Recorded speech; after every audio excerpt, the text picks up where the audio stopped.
was their sign so that you can recognize them today? The true rulers of Jerusalem and the warriors of the Most High Yah, his battle axe and weapons of war. What was their profile so that you can recognize it today? I'll tell you what. Let's settle this once and for all. Let's take a look at the profile of the sons of King Dawid.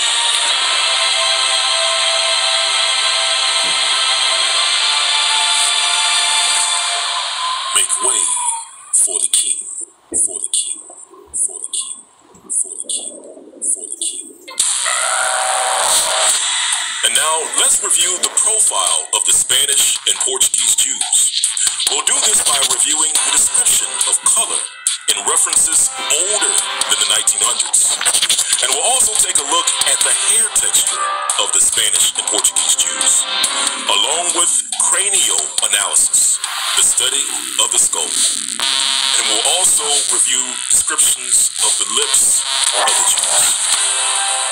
And finally, we'll take a look at DNA, using DNA and the Bible. When we combine all these attributes of Spanish and Portuguese Jews, we will be left with one and only one conclusion: the true description of the sons of King Dawid.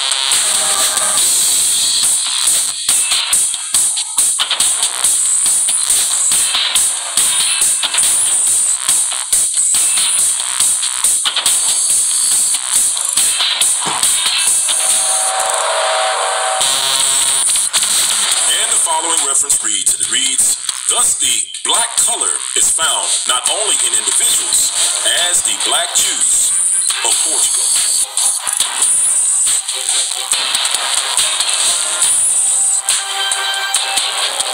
And the next reference reads, and it reads, the Jews of Portugal are very dark. And the next reference reads, the brown Jews of Portugal and Spain.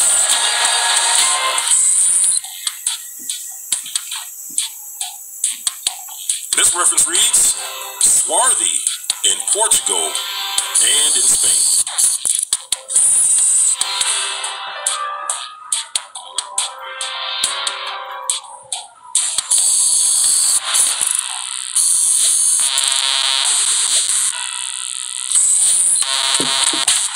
And the next reference reads, and it reads, when we look around us in this great metropolis and behold, amid the chosen people, the Hebrew nation, the descendants of Abraham, every variety of complexion, from the fair-haired, rosy, and ruddy-faced Englishman to the crisp, frizzled-haired, and dark and dusty countenance of the swarthy Negro. Now note that both the Jew and the Negro were referred to as swarthy. And now, let's take a closer look at the hair texture of the Jews. For this, let's review the Lakish relief in the British Museum showing the Jews' hair from 701 BC. So let's continue down the line. We've got more slaves that are leaving the city. Now somebody tell me the difference between this guy and this guy. Whose side do you think this guy's on? The Assyrians, yeah, the conquerors, the Assyrians. And whose side do you think this guy's on? The slave, yeah, the people from Israel or Lakish. You can tell also by their distinctive hairstyle depicted in archaeology. The slave, yeah, the people from Israel or Lakish. You can tell also by their distinctive hairstyle depicted in archaeology. The slave, yeah, the people from Israel or Lakish. You can tell also by their distinctive hairstyle depicted in archaeology. And next, let's review the skulls of the Spanish and Portuguese Jews. The skulls of present-day Negroes are called dolichocephalic. And ironically, the skulls of Spanish and Portuguese Jews are also dolichocephalic. As the following reference reads, and it reads, Spanish Portuguese Jews are doli cocephalic. Negroes and Spanish and Portuguese Jews have the same skulls. Another shared trait between the Negroes and Spanish and Portuguese Jews involves the lips. Both Negroes and Spanish and Portuguese Jews have the same lips. As the following reference reads, and it reads, in form and feature, they are short with dark hair and eyes, a swarthy complexion, full lips, and a characteristic nose.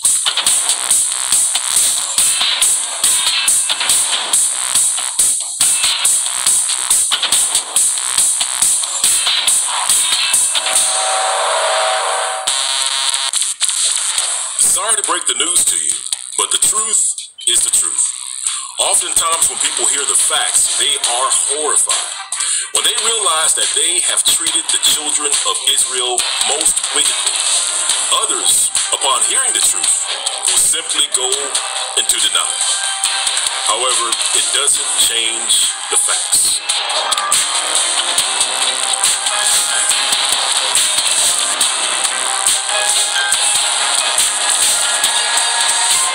There's an additional powerful piece of evidence which proves the identity of Spanish and Portuguese Jews, and it involves DNA. Today we can use DNA to compare one person to another to see if they are related.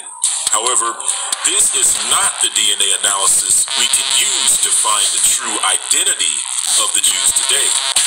This type of DNA test assumes that the people in Jerusalem today are the real Jews. However, we cannot make that assumption. And that's because the scripture warns us that someone will steal Judah's land and steal their identity. Revelations chapter 2, verse 9 reads, I know thy works and tribulation and poverty, but thou art rich. And I know the blasphemy of them which say they are Jews, and are not, but are the synagogue of Satan. With that in mind, we cannot assume a person is a Jew just because they say they are. We need to prove it. And to do that, we need to use the Bible with DNA to find the truth. For example, the Bible tells us the 12 tribes of Israel shared a single forefather called Jacob, or Jacob, renamed Israel.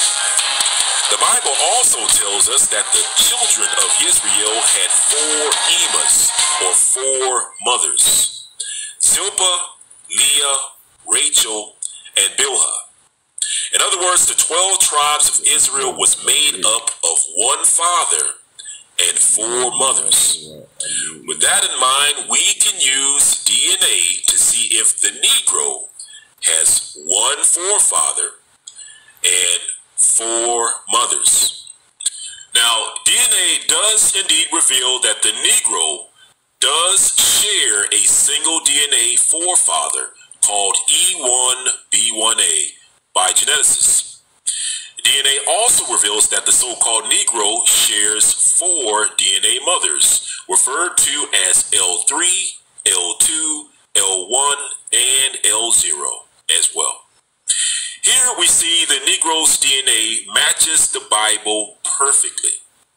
The Ashkenazi Jews, on the other hand, do not share a single forefather, nor do they share 4 DNA mothers. This further proves that the Negro are the true Jews. And yes, in references older than the 1900s, Jews are called Negroes.